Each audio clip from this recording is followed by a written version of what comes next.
Mak info iki sampean kabeh ngerti apa urung pabrik gula sing nang Rejoso iki. Kuwi jenenge RMI Mak ya. Singkatane Rejoso Manis Indonesia. Lah dadike teko Prapatan Binangun terus engko sampe lek ngalor terus engko tembusi jalur iki. Lah ngalore mungkin ya sekitar 3 kilo lek kok Prapatan. Lah iki lho. RMI ya iki manggene ning tandalan iki ning Desa Rejoso Kecamatan Binangun, Kabupaten Blitar ngono Mak ya. Teplok enek pabrik RMI iki Mak ya, dalan-dalan sing mengarah ning RMI Rumah Sakit Jan sangat diperhatikan.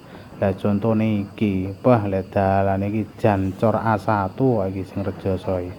Iki mulai Prapatan Binangun sampai anu Mak ya, sampai Brongkos saiki.